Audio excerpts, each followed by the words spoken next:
Assalamualaikum warahmatullahi wabarakatuh. Allahumma sholli ala sayyidina Muhammad wa ala sayyidina Muhammad. Ini pembahasan tentang bagaimana mengurangi ongkos haji. Pertama, memang yang perlu saya sampaikan adalah bahwa lokal daripada akomodasi itu seharusnya memang menjadi satu prioritas. Lokasi ini memang bisa kita bilang bahwa lokasi ini akan sampai dari lokasi ke haram itu 30 menit. Itu naik bus. Nah, lokasi ini kenapa diutamakan? Karena lokasi yang sebelumnya itu lokasi yang 400 titik, sehingga butuh perlu petugas haji. Nah, kalau lokasi ini dijadikan menjadi satu lokasi yang menjadi satu kawasan per 50.000, misalnya di Anusha, ada Batapures, ada Araji, itu kalau misalnya kita, dan lokasi ini adalah lokasi yang biasanya digunakan oleh haji khusus. Nah, kalau itu 30 menit sampai ke haram, artinya bahwa lokasi itu menjadi lokasi favorit karena jamaah tidak capek untuk jalan kaki 30 menit dengan menggunakan bus. Nah, kalau kita bandingkan dengan tahun kemarin bahwa 30 menit jalan kaki dari kawasan misalnya Mahbas Jin misalnya, jalan kaki itu capek sekali. Ini jalan kaki. Nah, jamaah tidak jalan kaki. Jadi dari Anusha itu kita naik bus 30 menit tanpa ada macet. Dan sudah terverifikasi memang itu tidak ada kemacetan. Nah, jadi cuma satu traffic light aja di situ wilayah itu. Jadi wilayah itu penting. Tambah lagi bahwa lokasi itu harganya lebih murah. Mungkin ada kurang lebih sekitar 1.000 real ya. Kalau lokasi yang digunakan oleh tahun lalu itu 4.000 pagunya. Nah, kalau di sini lokasinya bisa mendapat kita harga 3.000 real. Ya, artinya bahwa ekuivalen ini bisa sekitar 500 miliar sampai 1 triliun turunnya dengan lokasi yang ada sekarang. Lokasi ini harus ditutupi dulu oleh Menteri Haji, tentunya harus cepat karena dalam hitungan, kalau secara ekonomi itu kalau kita dapat informasi lokasi yang bagus harus ditutup cepat.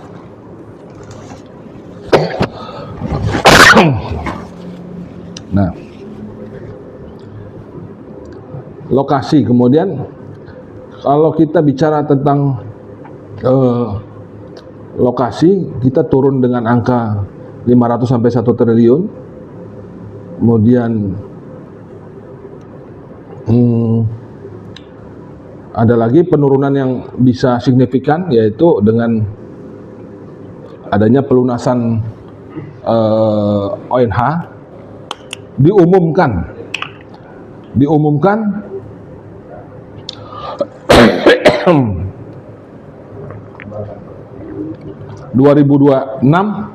dan 2029 diumumkan serentak bahwa calon haji, jamaah haji yang akan berangkat sudah diumumkan by online.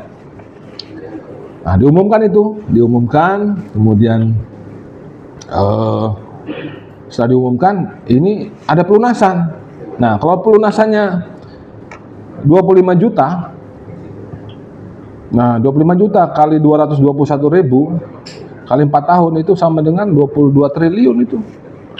Itu tambahannya. Berarti BPKH mendapat fresh money 22 triliun. Nah, itu juga bisa dengan pelunasan itu mengakibatkan visa hajinya itu bisa lebih cepat loh, visa hajinya itu langsung cepat. Jadi koordinasi kalau dulu itu Menteri Dalam Negeri mengatur visa itu lebih cepat posisinya. Jadi tidak ada lagi itu. Nah, Yang bikin agak terlambat itu biasanya dari KBIH. Nah, KBIH ini kita harus punya trik juga bahwa KBIH ini sebenarnya membantu kita, tetapi dalam proses percepatan visa dia mengganggu. Nah, tapi kita tidak pungkiri bahwa KBIH itu sangat membantu jamaah haji khususnya di daerah-daerah. Tapi kita ketahui bahwa KBIH ini mengganggu dalam slot. Nah, mereka itu menggunakan slot dan kemudian itu yang mengganggu percepatan. Tapi dengan diumumkannya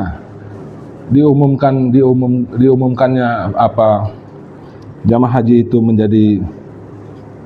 diumumkan keberangkatannya dengan kepastian, insya Allah kita bisa mengantisipasi. Itu dari nah, perlunya digitalisasi ini, yaitu digitalisasi ini penting karena dia akan menjadi suatu aplikasi baru Kementerian Haji yang baru. Nah, itu merubah semua urutan-urutan dan database jamaah haji itu. Nah, database itu diurai dari awal sekarang kita susun, yang itu menjadi suatu pokok marwahnya digitalisasi, yaitu database keberangkatan. Tuh. Nah, perlunya digitalisasi. Nah, digitalisasi ini bisa seperti yang saya bilang tadi, bahwa kita bisa memberikan reward terhadap KBIH yang sudah membantu kita. Asal KBIH itu masuk dalam aplikasi. Biasa di KBIH itu punya standar lah untuk mendapatkan apa istilahnya itu reward lah.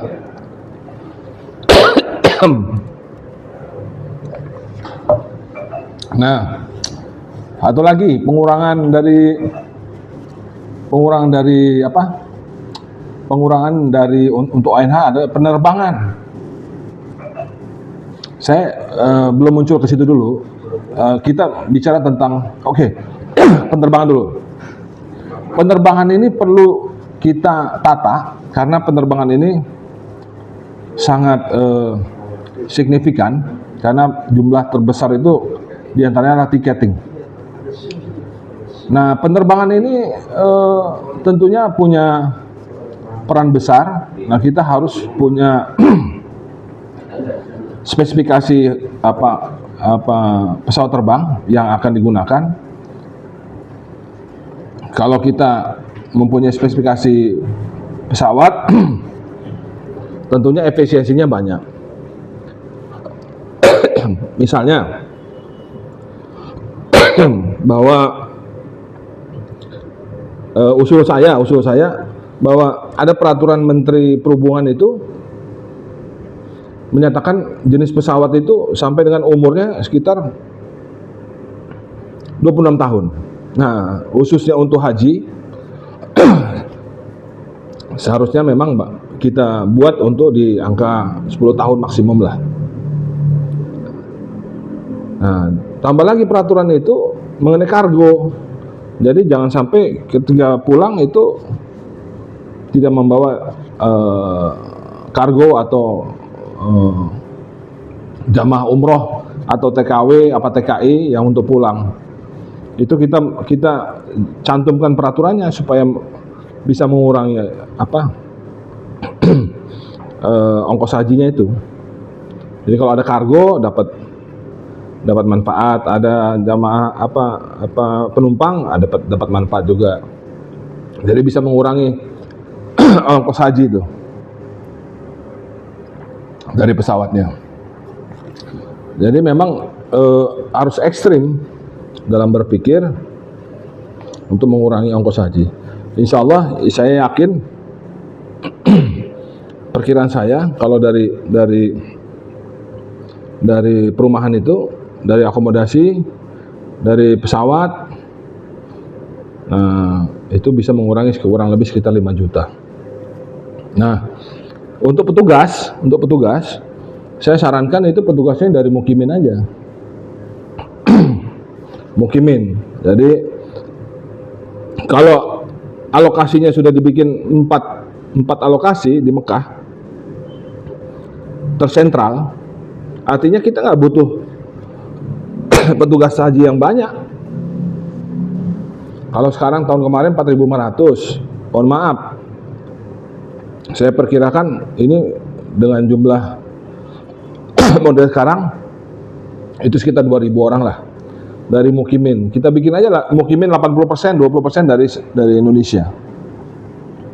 Jadi pelatihannya itu udah nggak terlalu berat karena mereka tahu situasi dan lokasi dan kejadian-kejadian setiap harinya. Jadi pengurangannya banyak juga itu. Dari kalau 4.500 kita berangkatkan jumlah, hitung aja kalau misalnya satu orang digaji sekitar 50 juta sampai 90 juta. Gajinya segitu tambah lagi tiketnya. Ya, tiketnya berapa, belum gajinya, belum pelatihannya, itu nggak worth it. Nah, bagusnya saran saya petugas haji itu ngambil 80% dari Mukimin aja. Mukimin. Nah, itu dari dari semua itu perlu kita konsultan. Karena Kementerian Haji ini baru, orangnya juga baru semua, artinya pucuk pimpinannya kan semua baru. Nah, tentunya kita butuh konsultan. Jadi kita bicara tentang ekstrim aja. Konsultan perumahan, konsultan akomodasi, konsultan pelayanan. Perlunya konsultannya apa? Jadi dia bisa melihat secara detail bahwa perusahaan yang ada di Saudi itu dia bisa sortir.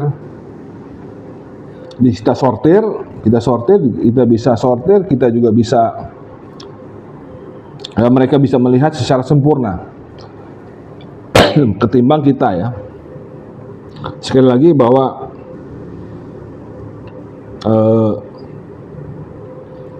Kementerian Haji ini kan kementerian baru ya, orangnya baru-baru juga. Jadi kita perlu konsultan yang profesional dituangkan dalam SK. Jadi mohon maaf bahwa selama ini yang bekerja itu adalah direktur luar negeri, kemudian kantor urusan haji di Jeddah. Itu yang mereka bekerja. Mereka bekerja secara manual lah kalau bahasa saya. Dia itu melakukan kasfiyah, melakukan tasreh. Itu kan butuh biaya tuh untuk muter-muter dia sebagai anggota panitia untuk melihat hotel mana yang baik, mana yang buruk, ada catering yang baik, mana yang bagus kan itu. Tapi kalau kita ada konsultan ini lebih gampang karena mereka lebih mumpuni lah melihat informasi yang benar. Dengan kata lain bahwa kalau konsultan ini ada, mengurangi pekerjaan dari Kementerian Haji yang sekarang. Dan yang paling penting itu mengurangi para calo lah bahasa saya, middleman, untuk mendapatkan akses. Yang seperti kita ketahui, percaloan di haji ini terbentang luas. Jadi dia mencari akses siapa yang bisa mendapatkan pekerjaan ini, dicarilah banyak akses. Wah, itu luar biasa itu, crowdednya. Nah, tapi dengan konsultan haji ini, yang seperti itu bisa tereliminir. Jadi tidak ada lagi namanya akses yang paling sakti, nggak ada lagi itu. Nah, konsultan ini juga bisa kita pakai mendapatkan informasi lebih awal. Hasil daripada konsultan ini bisa juga dipakai, bisa juga tidak pakai, tapi itu menjadi parameter kita dalam bekerja. Kementerian Haji ini dengan adanya konsultan. Nah, konsultan ini ada dua. Konsultan yang tadi saya bilang haji, akomodasi, dan yang berada di Saudi Arabia. Tidak kalah pentingnya juga ada konsultan penerbangan. Karena di Kementerian Haji ini kan, mohon maaf, perlu ada konsultan penerbangan yang sebenarnya unsur-unsurnya itu dari para kapten ya, sehingga mendapatkan pesawat-pesawat yang efisien. Kalau kita merujuk dari tahun kemarin, Garuda nggak siap, karena jenis pesawatnya juga kita perlu konsultan penerbangan kita perlu, karena Menteri Haji itu nggak mengerti, karena nggak ada kaptennya. Nah, kalau kita ada konsultan, isinya kapten, tentunya masukan itu secara profesional bisa kita pertanggungjawabkan.